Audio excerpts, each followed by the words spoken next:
Bismillahirrahmanirrahim. Alhamdulillahirabbil alamin. Innal hamdalillah nahmaduhu ta'ala wa nastahdihi wa nastaghfiruh wa na'udzu billahi min shururi anfusina wa min sayyiati a'malina. Man yahdihillahu fala mudilla lahu wa man yudlil fala hadiya lahu. Asyhadu an la ilaha illallah wahdahu la syarika lahu wa asyhadu anna sayyidana Muhammadan abduhu wa rasuluh. Amma ba'd. Sambungnya pelajaran kita dalam bab maksiat yang batin. Al-faslul ashir fir riya. Perbincangan kita iaitulah tentang bahayanya bersifat riya dalam amalan kita. Riya itu iaitulah dinamakan dia dengan nama syirik khafi. Syirik khafi ni maknanya satu syirik menyekutukan Allah Subhanahu wa taala secara tersembunyi. Dia tak terang. Kalau terang tu dia sembah berhala. Ni tak. Dalam diri kita tu ada campur. Niat ibadat kita tu bercampur dengan niat nak tunjuk ke orang. Itu dia panggil syirik yang tersembunyi. Sambungnya kita iaitulah kata Imam Al-Ghazali rahimahullahu taala, haqiqatur riya'i talabul manzilati fi qulubin nasi bil ibadati wa a'malil khair. Haqiqatur riya'i talabul manzilati fi qulubin nas bil ibadati wa a'malil khair. Artinya bermula hakikat riya. Gabaria gak ria ni sebenarnya gabaria hakikat dia ni. Bila sebut ria, apa makna dia? Iaitu menuntut martabat yang kepujian di dalam hati manusia. Kita nak suruh orang ni puji kita dalam hati dia terpuji. Dengan mengerjakan ibadat dan dengan berbuat segala amal yang kebajikan, yakni berbuat yang demikian itu supaya dipuji oleh orang, atau supaya dibesarkan oleh orang, atau supaya dikasihi oleh orang, atau supaya dikata orang akan dia saleh dan sebagainya. Maknanya kita buat benda-benda ni nak suruh orang puji kita, nak suruh orang puja kita. Maka itu termasuk dalam riya, hakikat riya. Hakikat riya ni menuntut puji orang dalam diri orang. Maknanya kalau kita buat benda ni bukan nak suruh orang puji, buat nak suruh ikut kebaikan yang kita buat, itu tidak termasuk dalam riya. Maknanya kita sekarang duduk di niat kita, duduk di hati kita. Kita buat benda nak suruh orang puji kau lakukan. Tak ada niat nak suruh orang puji, tapi nak suruh orang ikut. Kita wis sedekah ni cara terang-terang, pergi bagi benda-benda, nak suruh orang lain pun nak bagi juga seperti itu. Itu lain.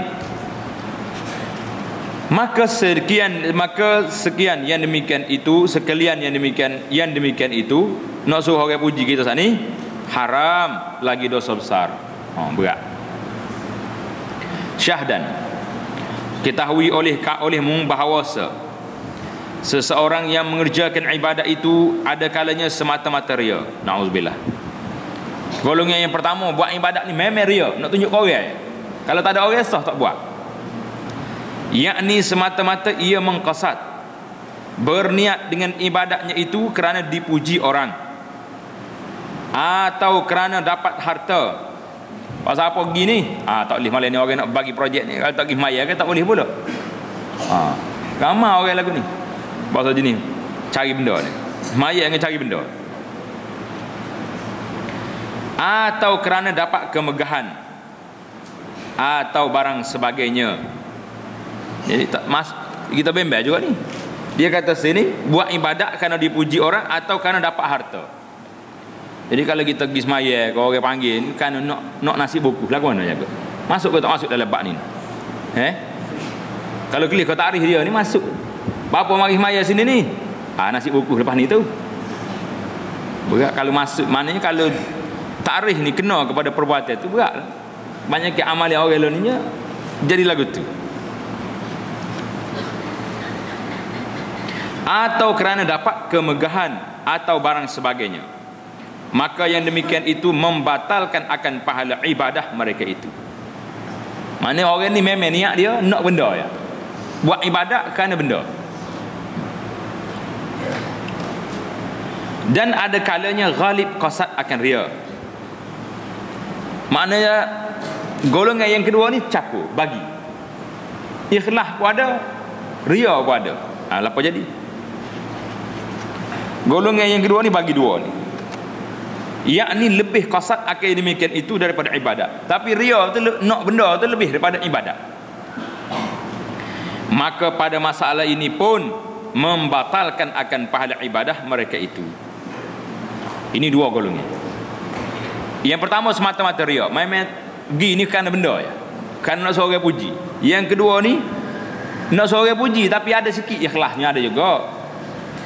Golongan yang ketiga, dan ada kalanya bersamaan qasad ibadat mereka itu dan qasad riya. Sama banyak, 50-50. Lagu mana ni? Maka ibadatnya itu tiada diberi pahala. Tak jadi, tak boleh pahala juga. Kerana ibadatnya itu menghapuskan akan kejahatan itu. Maka hanyalah, dan riyanya itu menghilangkan akan pahala ibadatnya itu. Maknanya kebaikan yang kita buat 50 saat ni, nya telah di riya yang ada 50% lagi. Tak boleh. Dan kata Imam Al-Ghazali rahimahullah, dan yang ghalib tu mana yang lebih, yang kuatnya padaku pada masalah ini, bahawasanya tiada sunyi daripada dosa dan seksa. Imam Ghazali kata golongan yang ketiga ni pun hak 50-50. Riya dengan ikhlas ni sama banyak pun, pada pandangan aku, kata Al-Ghazali, bahawasanya tiada sunyi daripada dosa dan seksa. Orang ni pun tak lepas dosa juga. Oh, ni kita kena baiki betul-betul lah niat kita. Niat. Kebanyakan ibadat lah hari ni, orang minta tolong ibadat ni banyak kiannya terikat dengan upah. Sama ada boleh kain sarung selah kau, sama ada boleh nasi, boleh pinggir buku kain kau, boleh kau berapa pun terikat dengan upah. Kalau orang tak upah ni buat kada. Tu soalan kita. So kena buat. Kalau hak masa orang mati pergi kubur pun dak. Tapi kalau orang mari ustaz ni pinggir dia ustaz ni, agilah dia nyesengih fajar dia jadi cikgu pada tu. Lagu mana suasana ni? Ni kalau kita tengok tarikh kita malam ni, maknanya 50-50 dah tu. Niat nak tolong, nak doa kau orang banyak pun ada, niat nak kau pinggir dengan kain batik pun ada juga ni. Duk mana kita hari ni? Imam Ghazali kata bagi pandangan aku pada masa ini bahawasanya tiada sunyi daripada dosa dan seksa. Jadi tak boleh dua-dua. Dan ada kalanya lebih qasad ibadat daripada qasad riya. Maknanya kita asal nak pergi ibadat, tapi nyemarilah sikit dalam hati ai. Orang tengok aku sembahyang ni, khusyuk sikit. Dia mari sikit gangguan tu. Maka kata Imam Al-Ghazali pada masalah ini, masalah riya mari sikit ya. Ibadat tu memang asalnya ibadat. Bahawa ia harap bahawasanya tiada hilang pahala sekadar segala ibadatnya, dan sah ibadatnya itu lagi diberi pahala atasnya, tetapi diseksa akan qasad riyanya itu, atau dikurangkan pahala ibadatnya sekadar riya itu. Wal iyazubillah. Maknanya pentingnya berat belakalah penyakit. Tapi penyakit yang ketiga, yang terakhir ni, yang keempat ke yang apa ni? Yang ni memang tak boleh lari. Kita ni manusia. Kita berjalan ke, kita ibadat ke, kita duk ceramah ke, duk mengajar, kadang-kadang mari dalam hati kita, akulah orang sedap kecek. Bila marilah sini, jangan ikut dia. Keraklah lepas tu. Auzubillahi minasyaitanirrajim. Ini syaitan belakang ni. Mari nak kau dalam hati aku, kita putus balik semula ke paksi asal kita buat ibadat ni kerana Allah Subhanahu Wa Taala. Jadi insya-Allah pahala kita tidak rusak. Mungkin kalau tercala sikit, adalah sikit cala, tapi maknanya tidak sampai mereka rusak pahala. Tapi kalau duduk ikut area dia kata aku dah orang hebat kali ni malam ni, kita pun ngerti tak ada orang lain tengok kiri kanan nampak orang lekeh belakang. Pada masa tu dia daripada sikit riya ni akan memborak jadi banyak, lebih daripada separuh. Maka Ghazali kata orang ni tak selamat daripada diseksa dan tidak sunyi daripada dosa. Wal-iyazubillah. Dan kata Imam Al-Ghazali rahimahullahu ta'ala, wal akhbaru fil hasadi wal kibri wal riyai wal ujbi kathiratun wa yakfika fiha hadithun wahidun jami'un. Jadi katanya Ghazali kata apa sini? Tengok terjemahan dia bawah.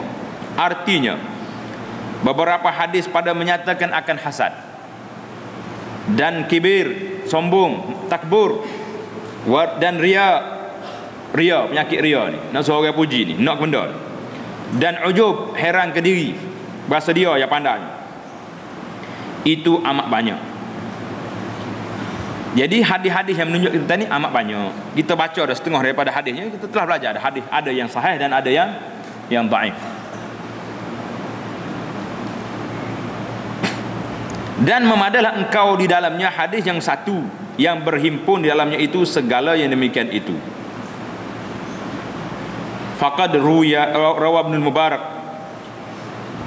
an bi isnadihi an rajulin annahu qala li Mu'adz ibn Jabal radhiyallahu ta'ala anhu, ya Mu'adz, hadithni hadisan sami'tahu min Rasulillah sallallahu alaihi wasallam. Jadi hadis yang dipilih oleh Imam Al-Ghazali malam ini hadis apa? Maka sesungguhnya telah bercerita Ibnu Mubarak. Ibnu Mubarak ini nama dia Abdullah Ibnu Mubarak. Akan hadis dengan isnadnya. Sanak dia ni daripada seorang laki-laki, bahawasanya berkata dia kata berapa? Orang laki-laki ni dia kata kepada Mu'adz bin Jabal. Mu'adz ni nama dia Abu Abdurrahman Mu'adz bin Jabal Al-Aus Al-Ansari Al-Khazraji. Hei Mu'adz, ceritakan olehmu akan daku akan hadis yang engkau dengar daripada Rasulullah sallallahu alaihi wasallam. Jadi tok nombor 1 situ, tulis tepi. Tulis di tepi. Hadis ni, hadis yang kita nak baca panjang sampai 5 lam.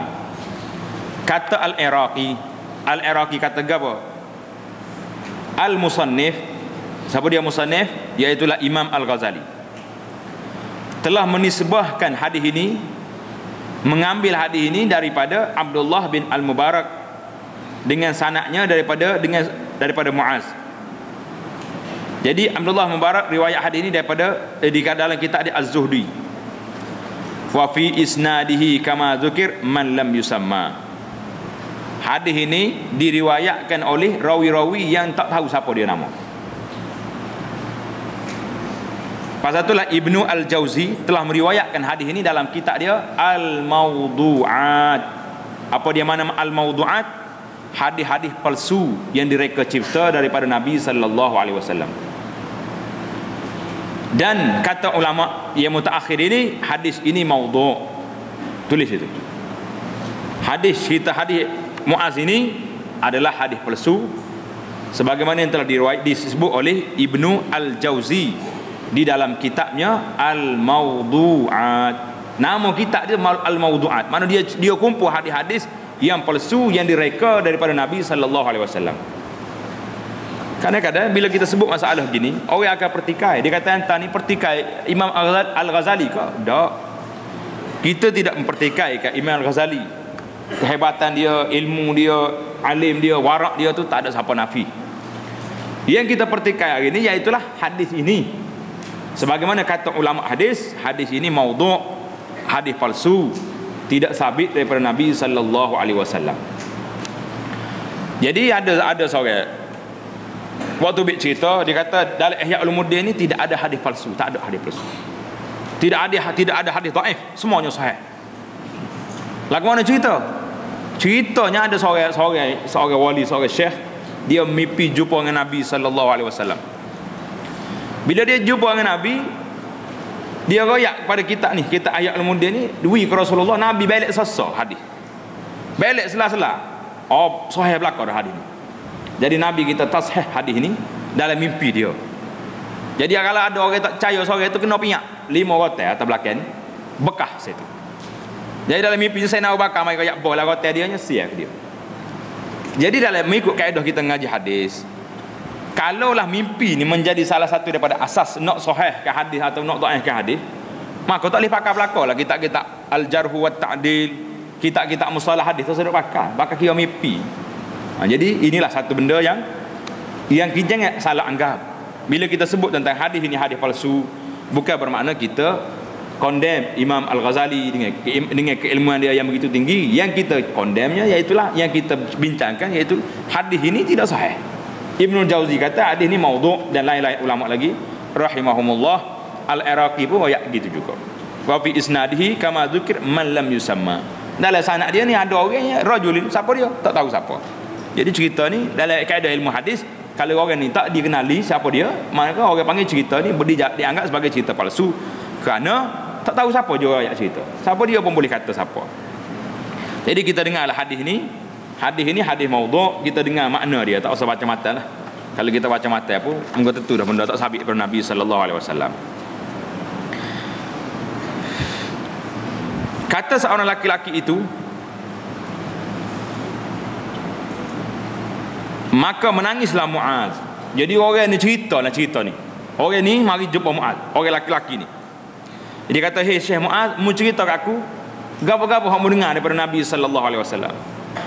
Jadi Sayyidina Muaz radhiyallahu taala anhu menangis hingga aku bersangka bahawa dia tak ada dia. Boleh jadi Muaz ni teriak pakai mati dah ni, tak berhenti teriak. Kuat teriak Muaz. Tapi dianya cool. Orang panggil cool lah bahasa lo ni. Kemudian maka dia diam. Muaznya berhenti teriak, berhenti menangis. Kemudian maka kata Muaz telah bercerita. Aku dengar, ini cerita yang direkod.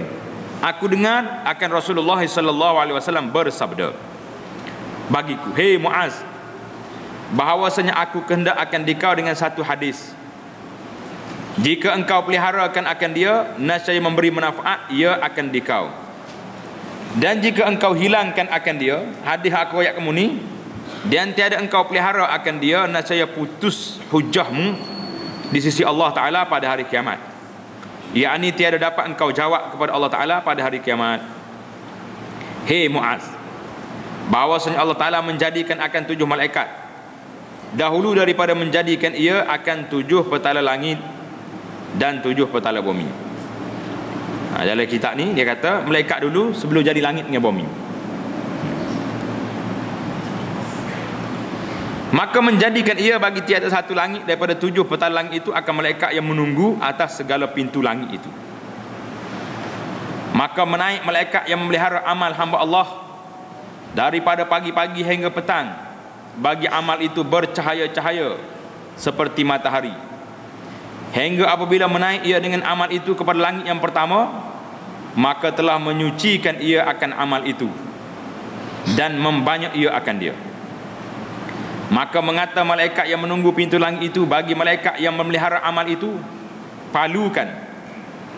Apa makna palukan ini? "Pukul olehmu dengan amal ini akan muka orang yang mempunyai amal ini. Bermula akulah yang mempunyai apa tu? Ghibah. Ghibah.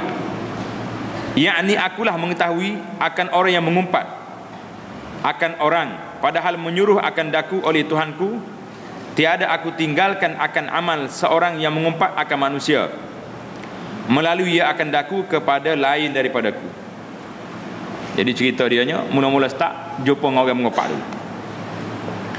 Kemudian maka datang malaikat yang memelihara akan amal hamba Allah Ta'ala itu dengan amal yang saleh daripada segala amal hamba.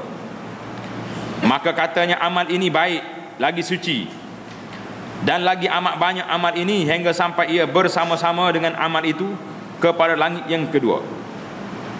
Maka berkata bagi mereka itu oleh malaikat yang menunggu pintu langit yang kedua itu, "Berhenti kamu dan palukan olehmu dengan amal ini akan muka orang yang mempunyai amal ini, bahawasanya ia berkehendak dengan amalnya itu faedah dunia, padahal menyuruh akan daku oleh Tuhanku, bahawa tiada aku tinggalkan akan amalnya, melalui akan daku kepada yang lain daripadaku, kerana bahawasanya ia adalah bermegah-megah dengan amalnya itu atas manusia pada majlis mereka itu." Jadi hak dia nak cerita hak ni lah. Orang yang ria ni bila lalu ke langit, jadi amal dia kena pukul muka dia kata, "Mu ni buat amal banyak tapi nak ria." Jadi cerita ria ni hadis sahih banyak dah kita sebut. Dan naik malaikat yang memelihara akan amal hamba Allah Ta'ala, sangat baik cahaya daripada sedekah dan sembahyang dan puasa, telah ajab, telah hairan Ajab mana hairan, ajib. Malaikat hafazah itu, hafazah ni mana malaikat yang menjaga amal akan dia. Maka lalu mereka itu dengan amal itu kepada langit yang ketiga.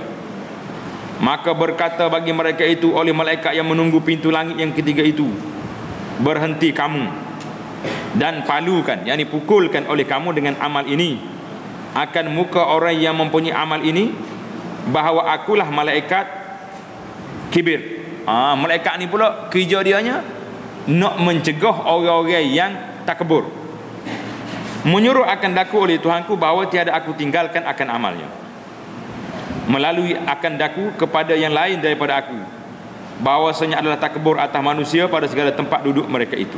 Jadi hak takbur pun tak lalu kat ni juga. Panjang cerita ni. Dan naik malaikat hafazah itu dengan amal hamba Allah, padahal amal itu bercahaya seperti cahaya bintang yang sangat bercahaya. Dan bagi amal itu suara yang gempar daripada tasbih dan sembahyang dan puasa dan haji dan umrah, sehingga lalu dengan dia yang keempat, langit yang keempat. Maka kata malaikat yang menunggu pintu langit itu bagi malaikat yang membuat amal itu, berhenti kamu dan pukul oleh kamu dengan amal ini kepada muka orang yang mempunyai amal ini, dan kepada belakang orang yang mempunyai amal ini, dan kepada perut orang yang mempunyai amal ini, kerana akulah yang mempunyai ujub, yakni aku yang mengetahui amal orang yang ujub, orang yang herankan diri. Ujub tu mana orang herankan diri. Padahal menyuruh akan daku oleh Tuhanku bahawa tiada aku tinggalkan amalnya, melalui akan daku kepada yang lain daripada aku, kerana bahawasanya apabila adalah ia beramal akan amal, maka masuk di dalamnya ujub. Beramal heran diri lalu, orang lain malah belakang, takut seorang rajin. Dan naik malaikat hafazah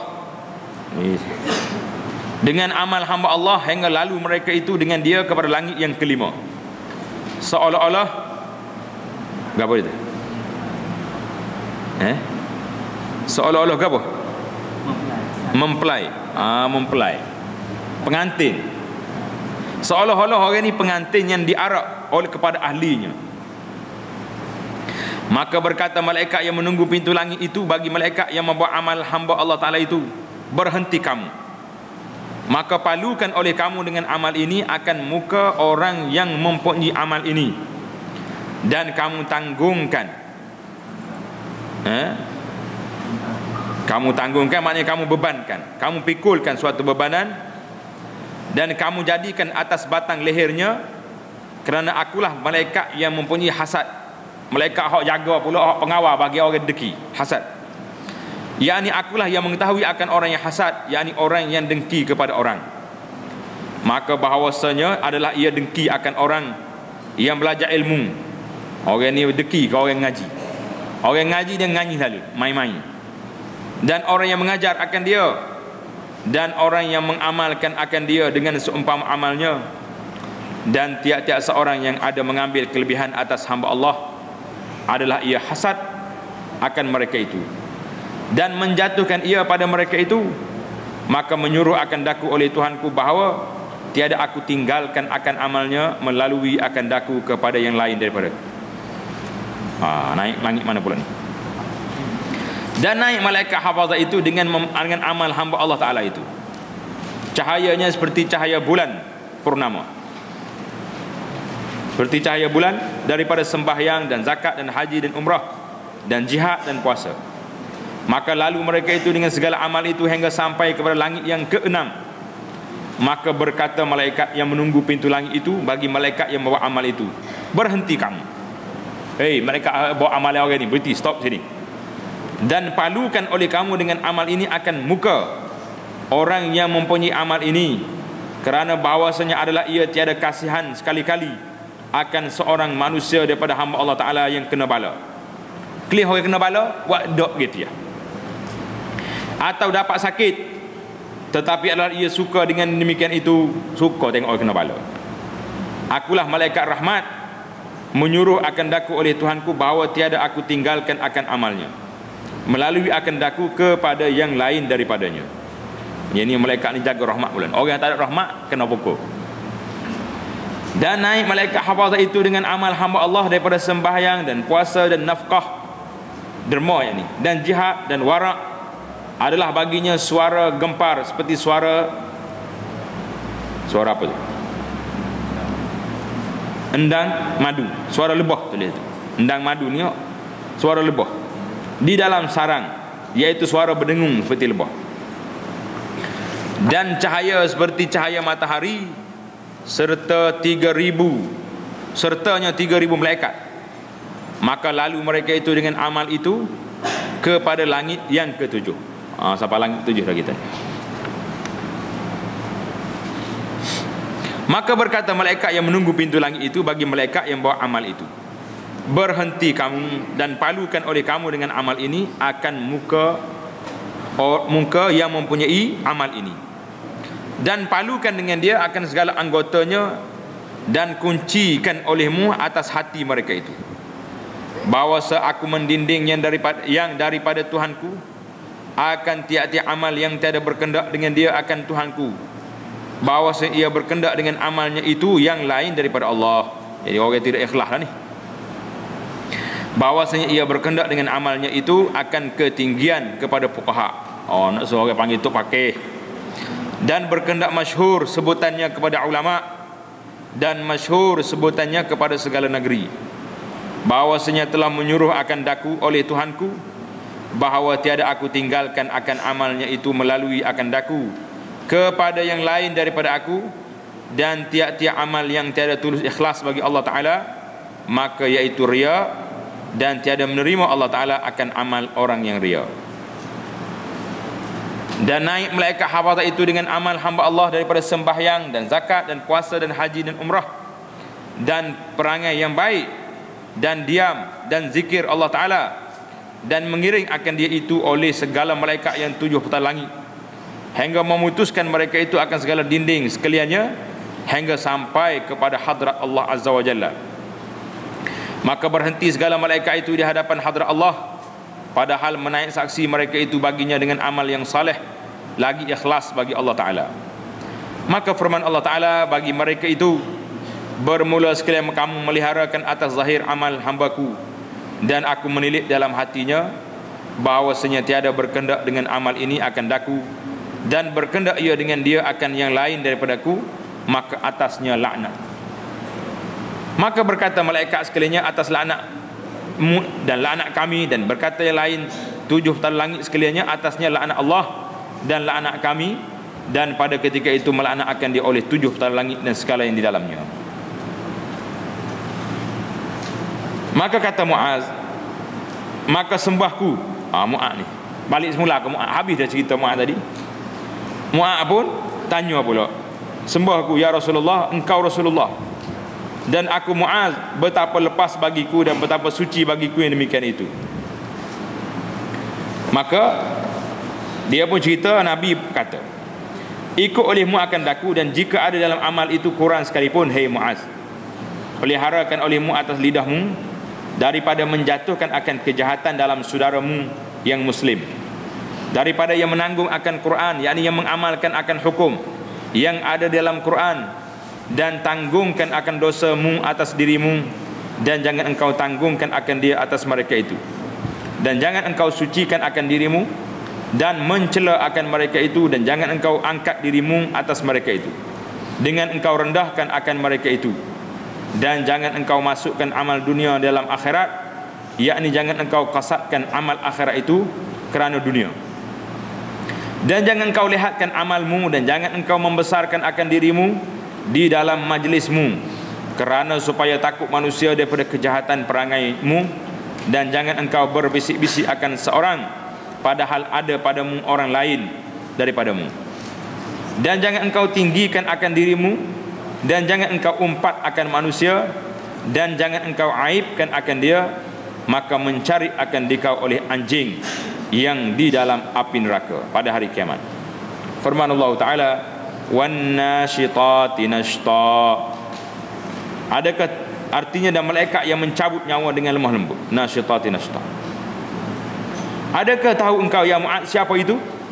Siapa dia nasyitati nashta? Maka kataku, apa itu? Demi bapakku, engkau dan ibuku. Maka sabdanya, iaitu anjing neraka menggigit akan daging dan tulang beberapa gigit.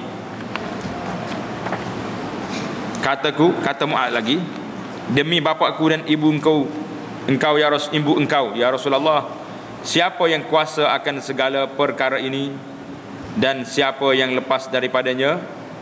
Maka sabdanya, hai Mu'adz, bahawasanya mudah itu atas orang yang dimudahkan oleh Allah Azza wa Jalla atasnya.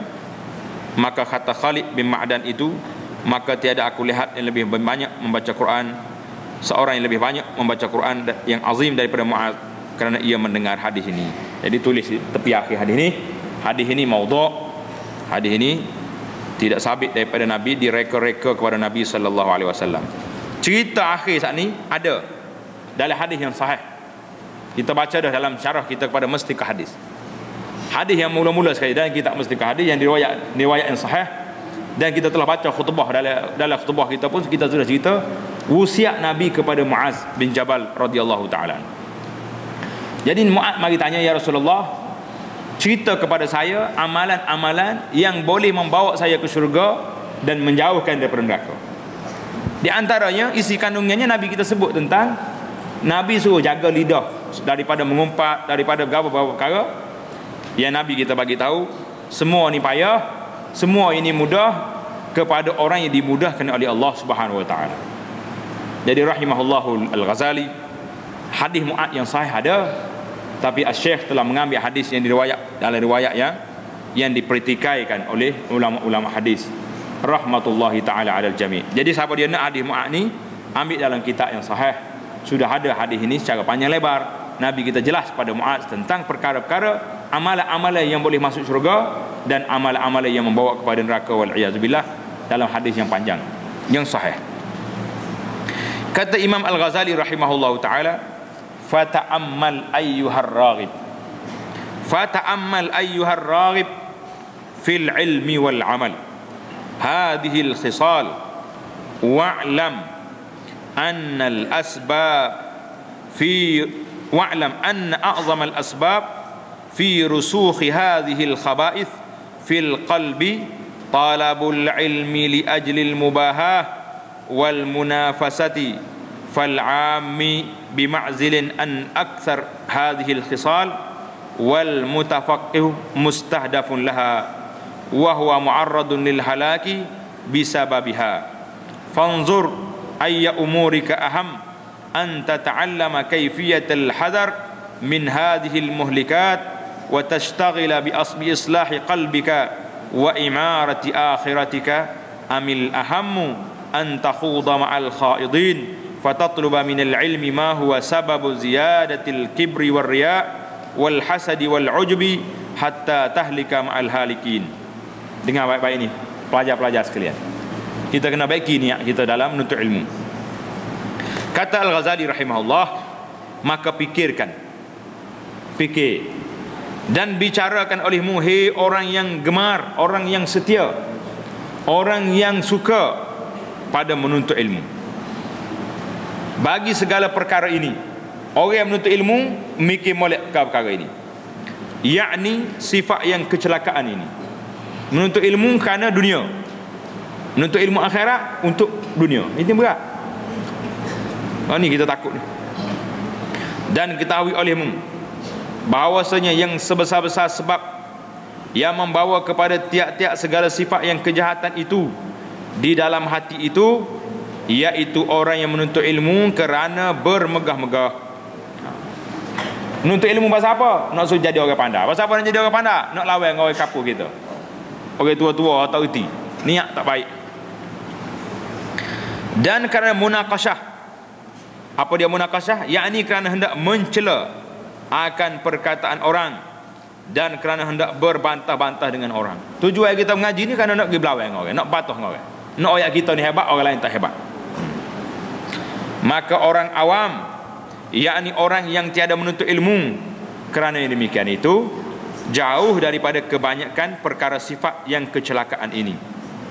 Yakni orang yang baru menuntut ilmu fiqh itu, iaitu yang dilontarkan akan dia bagi segala sifat yang kecelakaan ini, yakni orang yang baru menuntut ilmu keperkara ini kebanyakannya akan bersifat dengan kecelakaan yang tersebut di dalam bab yang keempat ini. Betul ke ayat dia tu? Kau ada tukar-tukar sikit. Betul, memang ayat gitu dah. Dan iaitulah mendatangkan bagi binasanya dengan sebab segala sifat ini. Jadi menuntut ilmu kerana dunia, bukan kerana Allah. Maka tilik olehmu apa yang terlebih baik engkau cita-cita akan segala perbuatanmu, bahawa engkau menuntut kaifiat memeliharakan daripada yang membinasakan ini, dan bimbang engkau dengan membaikkan akan hatimu. Membimbang itu maknanya sibuklah kita dengan baik hati, baiki hati kita, dan membaikkan akhiratmu, banyak amal ibadah. Atau yang lebih baik dengan engkau cita-cita bahawa engkau masuk serta orang yang masuk. Kalau mu tak baiki hatimu, tak beribadat,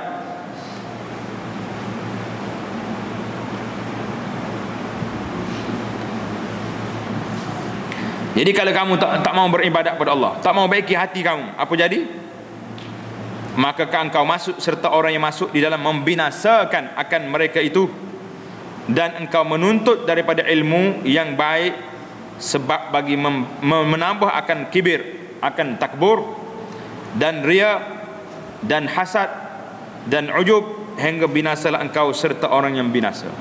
Mana kalau mu tak sebaiki lagi hatimu, inilah maknanya kamu ni nak masuk dalam golongan orang-orang yang binasa, wal iyad billah.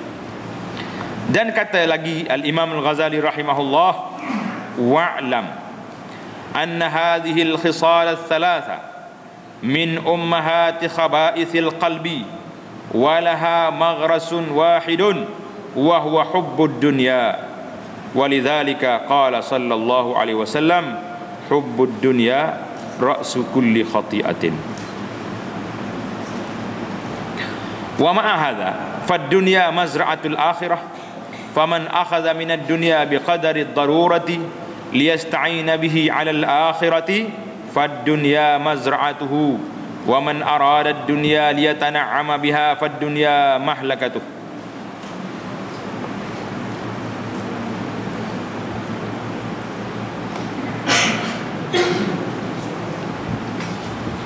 Artinya, dan ketahui olehmu bahawasanya segala perkara yang tiga ini, apa dia tiga perkara ni?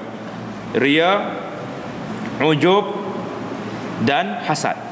Penyakit berat ni. Ni pagi-pagi penyakit kronik berlaku ni. Kalau nak tahu kau dia penyakit kronik zaman kita ni, zaman mula lagi pun, ni penyakit kronik ni kata Imam Ghazali. Riya, ujub, hasad. Itu segala, iaitu daripada ibu segala sifat kejahatan di dalam hati. Punca jahat dalam hati duduk mana? Duduk di riya, sebab nak tunjuk kau orang. Duduk di ujub, rasa orang lain lekeh belakang. Duduk di hasad, nak jatuh orang. Ini tiga benda. Inilah nyakit adalah ni. Kes apa berlaku huru-hara ni? Kesnya kes hasad, berebut nak kerusi, berebut nak jawatan, berebut nak bergatu nak berani. Kes apa penyakit ni? Kesnya ujub, berasa orang lain lekeh belakang tak erti, aku seorang yang pandai. Kes ke apa dunia huru-hara? Kes nak nunjuk-nunjuk kau orang, riya. Kata Imam Ghazali, kata dia, ini tiga perkara ni ummahati khaba'ithil qalb, punca segala penyakit hati duduk di tiga perkara ni. Nak baiki lagu mana kita? Kena baiki ke mana-mana pun, kalau tak baiki jadi lagu ni lah duduk kayak kita. Dia duduk deki kau orang siang malam, duduk penyakit hati kau orang siang malam. Itu iaitu daripada ibu segala sifat yang kejahatan di dalam hati, dan adalah baginya satu tempat tumbuh, dan iaitu sangat kasih akan dunia. Punca tiga perkara ni mari mana? Punca tiga penyakit. Riya, apa tadi? Ujub, hasad ni punca dia duduk mana? Kena cari mak dia. Ibu dia nya hubbud dunia, kerana terlalu cinta kepada dunia. Mak dia duduk situ. Kes cinta dunia lah kita deki kau kan. Kalau tidak biarnya ambil. Jadi kita kes dunia, hubbud dunia, nak kita kebanggaan, nak seorang puji kita, nak jatuh orang, semuanya kerana sebab punca dia duduk mana? Hubbud dunia, kerananya cinta kepada dunia.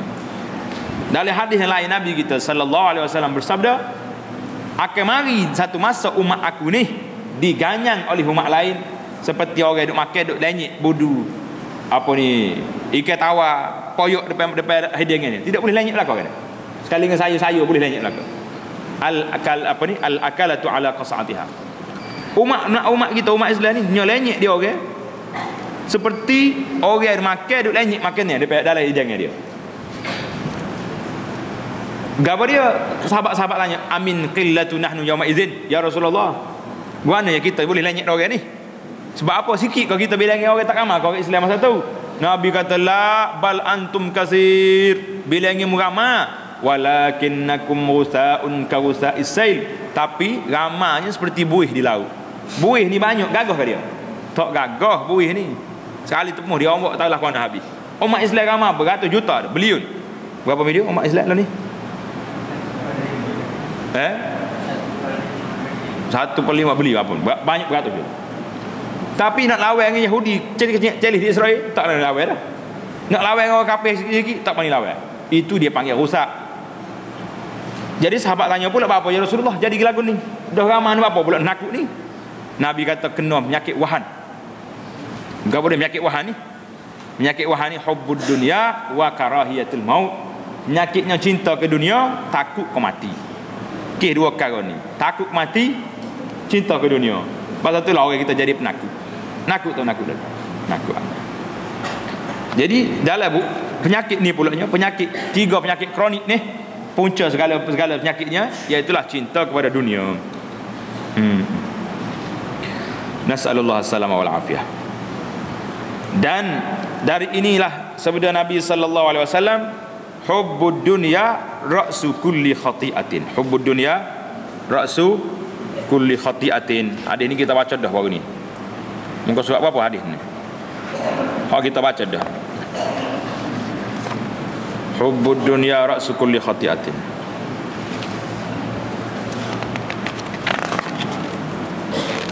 Cari dalam hadis kita lepas dah. Dalam bab hubbud dunya. Al-faslus sabi' fi hubbid dunya. Jumpa. Al-faslus sadis fi hubbil jah. Al-faslus sabi' fi hubbid dunya.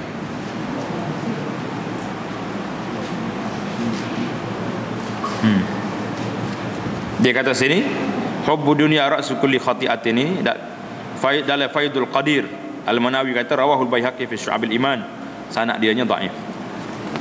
Kalau macam mana hadis tadi ada. Hadis Al-Wahan tadi punca dia nya hubbud dunya. Baik. Dan segala kejahatan dan segala dosa dan segala maksiat itu, dan serta ini maka dunia itu tempat bendang akhirat. Ya, kena ingat balik. Dunia homo duk ni bukan kena tinggal gitu saja. Dunia ini tempat bercucuk tanam, bendang. Nak buat benda berapa? Benda padi. Kau benda berapa ni? Benda untuk kita buat bekal nak pergi ke akhirat. Yakni tempat mengambil bekal di dalam akhirat. Dan barang siapa mengambil daripada dunia dengan sekadar darurah, yakni sekira-kira hajat supaya menolongi ia dengan dia atas jalan akhirat. Ambil dunia ni kerana nak buat jalan akhirat. Maka dunia itu mazra'ah, yakni tempat mengambil bekal yang manfaat dalam akhirat. Dan barang siapa menghendak akan dunia kerana bersedak-sedak, ambil dunia ni suka-suka, tak kira halal tak kira haram, kau dah belakang. Dan kerana bersuka-suka dan kerana bersenang-senang, maka dunia itu tempat membinasakan akan dia. Dunia hak kita duduk ni, kita jadikan dia itu landasan untuk kita bawa bekal yang banyak ke akhirat, maka kita akan selamat insya-Allah. Tapi kalau kita ingat dunia ni lah tempat kita nya, tak kira halal haram asal aku senang, maka tunggulah kebinasaan akan mari pada. Kata Imam Al-Ghazali dalam Mukhtasar Ihya Ulumuddin, i'lam anna ad-dunya aduwwatun lillah wa aduwwatun li awliya'ih wa aduwwatun li a'da'ih, fa amma adawatuha lillahi ta'ala fali'annaha qat'atit tariq ala awliya'ih wa lidzalika lam yanzurillahu ilaiha munzu khalaqaha, wa amma adawatuha li awliya'ihi ta'ala فلأنها تزينت لهم بزينتها وعمتهم بزهرتها ونضارتها حتى تجرعوا مرارة الصبر في مقاطعتها wa amma adawatuha li a'da'illah falistidrajiha lahum bimakriha wa makidatiha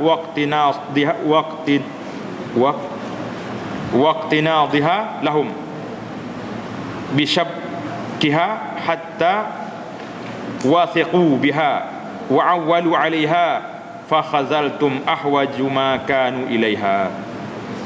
Artinya, ketahui olehmu bahwasanya dunia itu seteru bagi Allah dan seteru bagi aulianya, wali-wali Allah, dan seteru bagi segala seteru Allah. Musuh Allah pun seteru juga dunia ni. Maka yakni seteru ia bagi Allah Ta'ala itu bahawasanya memutuskan ia akan jalan kepadanya. Ia kerak jalan lagi menuju pada Allah, jalan kepadanya atas aulianya. Dan kerana demikian itu tiada menilik Allah Ta'ala kepadanya selama menjadikan ia akan dia. Adapun makna seteru bagi aulia Allah Ta'ala, maka bahawasanya ia berperhiasan bagi mereka itu. Dunia ni buat perhiasan. Jangan kau buat wali-wali Allah Ta'ala ni bergudung habis, terlupa ke akhirat. Dan hendak meratakan ia akan mereka itu dengan keelokannya dan dengan kebaikannya, hingga menelan mereka itu akan pahit sabar, yakni kesusahan sabar pada memutuskan akan dia dan menjauhkan akan dia. Dan makna seteru bagi Allah Ta'ala, maka kerana ia memasukkan ia bagi mereka itu di dalam segala kejahatan dengan tipunya dan perdayanya, dan memegang ia bagi mereka itu dengan jaringnya hingga percaya ia dengan dia dan berpegang mereka itu atasnya, maka menjaga akan mereka itu oleh sangat berkehendak yang ada mereka itu kepadanya, yakni sangat kasih akan mereka itu kepadanya, membawa kepada celaka mereka itu dan memasukkan akan dia ke dalam api neraka. Na'udzubillahi minha. Kita minta berlindung dengan Allah SWT daripada bahaya api neraka, daripada bahaya tipu daya dunia dan bahaya segala perkara yang seterusnya. Maka dengan ini tamatlah kita bab yang membincangkan tentang maksiat yang batin. Kita akan masuk pula insya-Allah taala al-babul khamisu fi ta'atil batinah, bab yang kelima yang akan membincangkan tentang benda perkara-perkara taat yang di dalam hati. Inilah yang kita ubat, yang kita nak. Kita nak lawan penyakit orang mari sini berapa dia? Ubat dia ni. Kita kena ngaji 10 perkara. Yang pertama taubat. Yang kedua takut pada Allah. Yang ketiga zuhud. Zuhud ni maknanya tidak cinta, tidak tamak pada dunia. Yang keempat sabar. Yang kelima syukur. Yang keenam ikhlas. Yang ketujuh tawakal. Yang ke-8 mahabbah, cintakan Allah. Yang ke-9 rida. Yang ke-10 zikrul maut, ingat kemati. Jadi insya-Allah taala penyakit-penyakit yang kita lalui tadi, kita akan ambil pula ubat-ubat bagaimana nak menghadapi suasana yang tersebut insya-Allah.